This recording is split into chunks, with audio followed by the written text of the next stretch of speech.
Disclaimer: I've tried to reduce spoilers as much as possible. That said, I needed to reach a certain point in the game to show off certain features, and minor spoilers based on your party members are present. But the game case and the promotional materials contain these same minor spoilers, so it shouldn't be an issue. Persona 5 was originally released in Japan in 2016 and brought west in 2017. It was a turn-based RPG in which you assume the role of Joker, the teenage protagonist, while he attends the new school. Players take control of his daily life as he forms friendships, shops, and explores the surrounding areas, studies, or plays video games, and, oh yeah, enters a cognitive world with a group of phantom thieves in order to change the corrupted hearts of the bad people around him by beating the crap out of them. You know, just normal teenage stuff. Along the way, he will use his ability to negotiate with the game's enemies or shadows and convince them to join with him, Pokemon style, as he either trains them to grow stronger or combines them into all new shadows completely. Joker also has to manage his free time in order to advance his personal relationships and grow his social stats. I'll admit, I'm not a big anime fan. I don't like Pokemon type RPGs either, and I could care less about social simulation type games. So on paper, I should actually hate a game like this, but instead I fell deeply in love with the original version and spent 100 hours on it.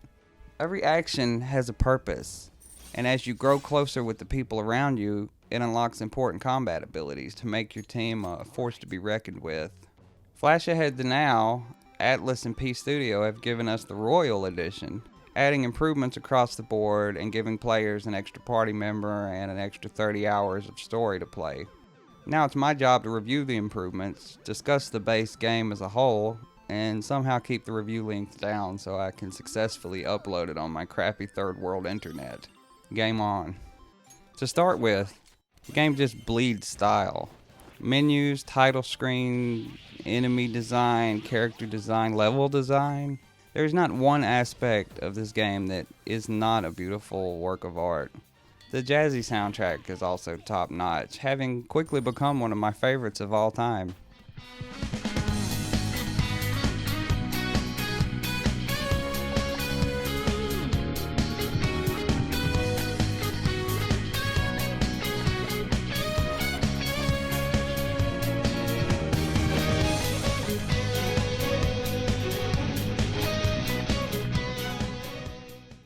The story was deep and engaging and very well written.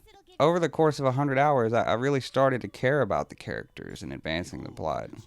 As weird as it sounds, I had a bigger sense of living a character's life in Persona 5 than I ever got from a Sims game.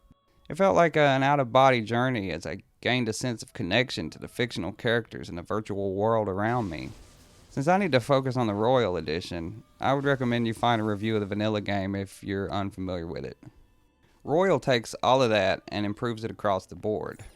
It would be easy and expected for P Studio just to tack on an extra 30 hours and call it a day, but instead they've added elements and improvements to almost everything. The new character is integrated into the game's opening story segments, as well as the improved gameplay elements, which waste no time becoming apparent and welcomed. The full price may turn off some people, but trust me, there is more than enough here to justify another purchase and another playthrough for existing fans. Let's look at some of the changes and additions. Mind you, I'm not going down a massive list of the changes here, but instead I'm just going to mention the changes that made the most difference to me. Ammo now refills at the end of each combat, which makes using the guns much more viable on the long dungeon grinds.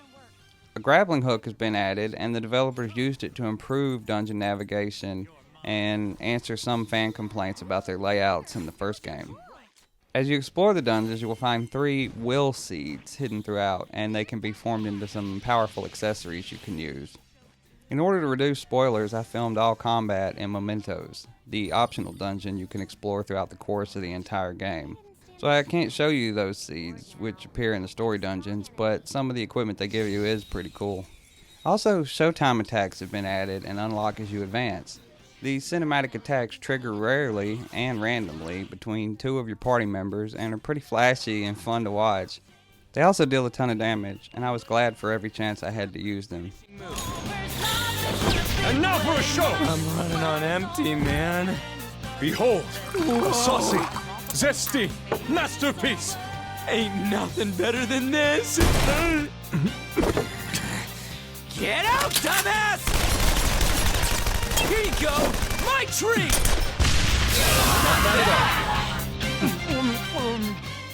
Otherwise, as far as the dungeon exploration and combat goes, you get a new party member, and there are new items, equipment, and enemies across the board. There's a new combat theme that plays when you ambush enemies, and considering that you previously heard the same song in most of the fights, the extra music variety is appreciated. The soundtrack has been greatly expanded in general.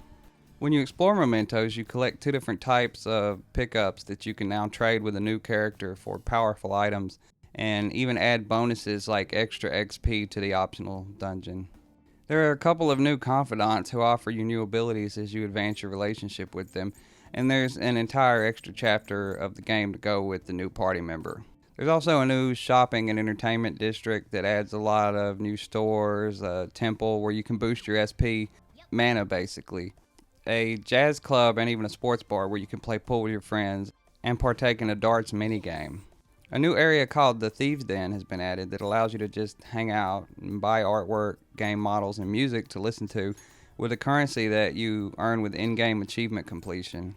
While the new story content by itself may not have justified full price, when all the improvements are taken together, it's really substantial. I started out booting up the game just to see how it had changed and got fully sucked back in. Not many games, let alone story-driven role-playing games, can command my attention like that, but Persona 5 Royal did. As far as I'm concerned, it sets a bar so high that I'm not even sure the developers can top it. But I thought that after playing the original version, and boy howdy, they proved me wrong. Very rarely in my life have I found a game that I loved as much as Persona 5 Royal. Every single aspect of this excellent role-playing game just works. There may only be a few games in my entire life that I view with as much regard. The original version was near perfect, and this updated version goes above and beyond that. It might not appeal to you if you aren't a fan of the genre, but if you do like JRPGs, it's a no-brainer. You won't hear this from me very often, but I can without a doubt give Persona 5 Royal a perfect score. Final score? 10 out of 10. Pros. Literally everything. Cons. I'm drawing a blank here. Eventually it ends.